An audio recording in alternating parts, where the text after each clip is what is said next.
Assalamualaikum warahmatullahi wabarakatuh. Kakak peserta KMD Kuarcap Sidoarjo yang saya banggakan, senantiasa marilah kita panjatkan puji syukur kehadirat Allah SWT yang telah memberikan kita limpahan rahmat, nikmat, dan taufik serta hidayahnya kepada kita semua, sehingga kakak-kakak semua di sini bisa mengikuti kursus mahir dasar di Kuarcap Sidoarjo dalam keadaan sehat walafiat. Kakak, di masa pandemi seperti ini, kakak harus benar-benar bisa menjaga kesehatan kakak-kakak semua, terutama untuk diri sendiri dan untuk keluarga kita. Kakak, tolong selalu jaga jarak, memakai masker, dan selalu cuci tangan sesering mungkin. Kakak-kakakku yang sangat saya banggakan, sebelum kita mulai materi ini, marilah kita berdoa dulu menurut keyakinan masing-masing. Berdoa, silakan. Selesai, kakak, dengan berdoa semoga apa yang kita nanti sampaikan kepada kakak-kakak bisa bermanfaat ilmunya, bisa disebarkan ke seluruh peserta didik, sehingga kakak-kakak bisa lebih bermanfaat bagi orang lain. Kakak, ada pepatah ya mengatakan tak kenal maka tak sayang. Sebelum saya memaparkan materi hari ini, perkenalkan dulu, nama saya Hermi Dia Astuti. Saya berasal dari Kuarcap Sidoarjo. Rumah tinggal saya juga di Sidoarjo. Kakak-kakakku semua yang saya banggakan, masih tetap semangat kakak-kakak? Alhamdulillahirabbil alamin. Kakak, coba untuk membangkitkan semangat kita hari ini. Coba saya akan menyerukan, nanti kakak-kakak coba untuk menjawab. Sekarang saya serukan, kalau saya bertanya siapa kita, kakak menjawab Pramuka Indonesia. Kalau saya bertanya KMD, di mana kita? Di mana kita? Kakak menjawab Kuarcap Sidoarjo. Kalau saya serukan KMD Kuarcap Sidoarjo, kakak menjawab Jaya luar biasa. Siap kakak-kakak semuanya? Oke, sekarang saya akan menyerukan, kakak yang menjawab. Ya. Siapa kita? Pramuka Indonesia. Di mana kita? Kuarcap Sidoarjo. Oke. KMD Kuarcap Sidoarjo, Jaya luar biasa. Oke, kakak-kakakku semuanya, semoga tetap bersemangat sampai di akhir materi ini. Kakak, pada kesempatan hari ini saya akan menyampaikan materi tentang kepenggalangan. Tentunya kakak-kakak sudah pernah mendengar tentang kata penggalang.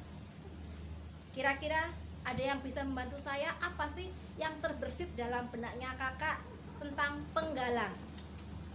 Oke, Kak Lilis mungkin? Oh iya, rakit, betul sekali. Ya, Kak Fadli, oke. Umur 11 sampai 15 tahun. Ya, Kak Asli? Oke, benar sekali. Nama kelompok kecilnya adalah regu. Kakak-kakak, apa yang kakak-kakak sampaikan barusan itu tidak salah. Semuanya benar, semua benar. Artinya kakak-kakak sudah benar-benar terjun ke gugus depan. Dan kakak-kakak tahu bedanya. Nah, sekarang mari kita kupas tentang kepenggalangan ini. Kakak, sekarang ya coba kita kupas dari yang pertama, nanti kalau misalkan ada yang kurang kakak bisa menambahkan. Kita saling berbagi, saling sharing ya kakak ya. Oke, penggalang ditilik dari usia ya, ditilik dari usianya adalah 11 sampai 15 tahun. Jadi bukan berdasarkan penggolongan kelas. Jadi ada kelas 1 sampai kelas 3 itu siaga, kelas 4 sampai kelas 6 itu penggalang. Tidak demikian. Apabila di usia 11 tahun dia sudah masih di kelas 3, maka dia harus digolongkan sebagai penggalang. Itu secara usia. Kemudian yang kedua, apa yang kedua? Yang kedua adalah kelompok terkecil, namanya regu. Benar. Kelompok terkecil namanya regu. Setiap regu terdiri dari 6 sampai 8 anggota. Setiap regu dipimpin sama pinru atau pemimpin regu dan diwakili oleh wapinru atau wakil pemimpin regu. Kakak-kakak, ada lagi? Nah, biar kita berbagi, bisa saling menambah wawasan kita. Kemudian kumpulan dari regu adalah pasukan. Satu pasukan itu terdiri dari 4 regu. Satu regu 8 orang maksimal. Kalau satu pasukan maksimal 32 anggota. Ya. Nama regu putra diambil dari nama-nama hewan. Misalkan regu harimau, regu singa, regu kucing, regu. Nah, kadang-kadang setiap pemimpin regu memilih nama regu ada filosofinya. Mengapa anak-anak memilih regu ini? Nah, nanti mesti ada alasannya. Kuat, taringnya kuat, biar kuat seperti harimau, biar kuat seperti singa dan lain-lain. Kemudian kalau putri, nama regu diambilkan dari nama-nama tumbuhan. Dan memilih nama regu tersebut, pemimpin regu bersama anggotanya juga berdasarkan musyawarah. Kira-kira apa regu yang bagus? Padi, ada filosofinya. Jadi berdasarkan musyawarah. Kemudian kalau pasukan itu pasukan putra dan pasukan putri itu diambil dari nama senjata. Untuk saat ini, karena satu pasukan, satu gugus depan kadang-kadang terdiri dari banyak pasukan, maka nama senjata kan kurang banyak ya, mungkin banyak tapi tidak banyak yang mengenal. Maka saat ini terkadang bisa menggunakan nama raja atau nama putri raja. Kalau yang pasukan putra menggunakan nama raja, kalau yang pasukan putri menggunakan nama putri raja. Jadi ada yang pasukan Hayam Wuruk, pasukan Raden Wijaya dan lain-lain. Nanti kakak-kakak bisa mencari nama-nama raja untuk dijadikan sebagai nama pasukan putra. Kalau pasukan putri juga bisa Tribuana, pasukan putri Tribuana Tunggadewi dan lain-lain. Dewi Chandra Kirana. Nah, nanti kakak-kakak bisa mencari nama-nama putri raja dan nama-nama raja yang dijadikan sebagai nama pasukan. Kemudian kakak, selain pasukan, kira-kira ciri apa yang bisa melekat pada diri penggalang? Oke.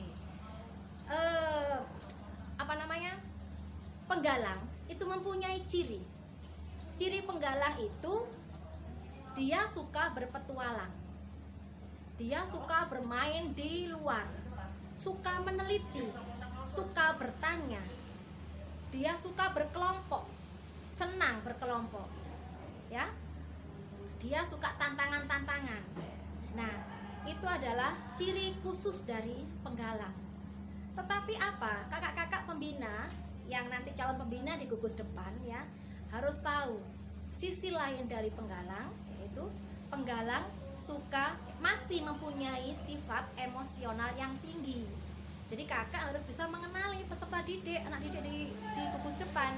Jadi jangan sampai misalkan anak itu emosionalnya tinggi, kakak akhirnya mengabaikan anak tersebut. Tidak, harus kita dekati, harus kita bimbing mengapa anak tersebut bisa menjadi emosional yang seperti itu.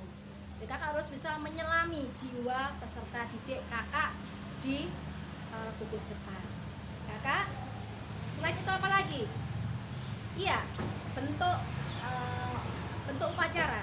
Upacaranya bentuknya angkari, seperti huruf U seperti ini. Nah, jadi itu adalah ciri-ciri dari penggalang. Selain itu apa kakak? Oke. Formasi barisan. Barisan di penggalang itu bermacam-macam, ya. Ada yang seperti ini. Ini adalah lomba, ya. Kemudian ada yang bersap. Kalau sapnya satu demikian. Kalau sapnya misalkan 2, tangan satunya begini, tangannya satunya 2 begini. Artinya bersap 2. Kalau bersap 3 ya bersap 3. 4 ya bersap 4. Seperti itu kakak-kakak. Kalau misalkan begini, ini bentuknya peluru.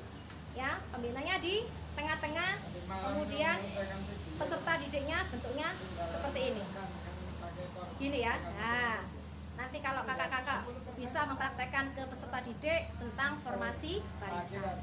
Kemudian kalau begini bentuk roda, jadi kakak pembina di tengah-tengah, kemudian peserta didiknya di luar, seperti roda membelakangi. Seperti itu kakak-kakak. Kira-kira apa lagi yang menjadikan ciri penggalang yang kakak tahu? Oh iya, tingkatan golongan penggalang ada tiga. Ada ramu, rakit, dan trap. Kalau ramu itu bentuknya seperti V begini ya, warnanya merah, 1. Kemudian kalau rakit ada 2 ya. Kemudian trap 3. Oke. Selain itu apalagi kakak-kakak yang menjadikan ciri penggalang? Oh iya, saya terima. Mengapa tadi ada pertanyaan?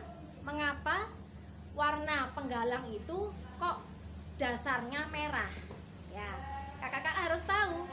Penggalang itu dasarnya merah, itu dikiaskan. Kalau siaga itu hijau, penegak kuning, pandega coklat, itu ada kiasan dasarnya kakak. Dikiaskan, kalau hijau itu artinya masih muda, diibaratkan buah itu masih mentah. Lah kalau penggalang warnanya merah itu sudah ranum, ibaratnya buah itu kemampu. Nah, kalau penegak warnanya kuning, warna kuning itu artinya sudah matang.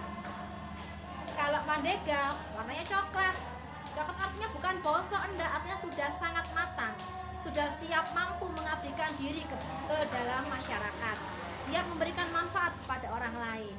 Jadi itu kakak, kiasan-kiasan warna yang ada di penggolongan pramuka. Kakak, kira-kira dari sini ada yang ingin kakak tanyakan? Nanti kakak akan saya beri tugas untuk mencari sisi lain atau ciri-ciri lain yang selain yang saya sebutkan tadi. Kemudian kakak tulis di kertas, silakan didiskusikan sama kelompoknya masing-masing.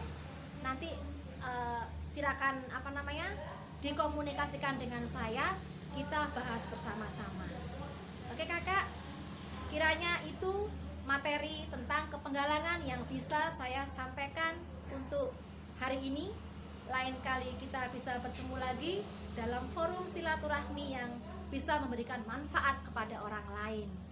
Kakak, peserta KMD Warcap Sidoarjo, tetap semangat mendidik putra-putri bangsa, calon-calon generasi muda yang berkarakter.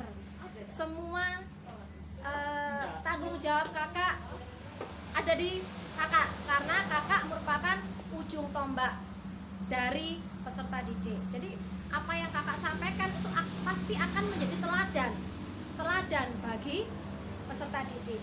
Maka kakak sebagai pembina harus memberikan contoh dan teladan yang baik. Itu pesan saya kakak.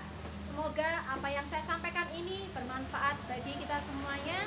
Sebelum saya akhiri, marilah kita berdoa dulu menurut keyakinan masing-masing.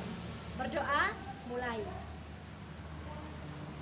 Selesai kakak, silakan kakak seperti apa yang saya sampaikan tadi, berkumpul per kelompok, menyelesaikan tugas tadi yang saya berikan. Nanti kita diskusikan bersama-sama. Terima kasih. Wabillahi taufiq wal hidayah. Wassalamualaikum warahmatullahi wabarakatuh. Kakak, tetap semangat di masa pandemi ini, tetap jaga kesehatan. Salam Pramuka.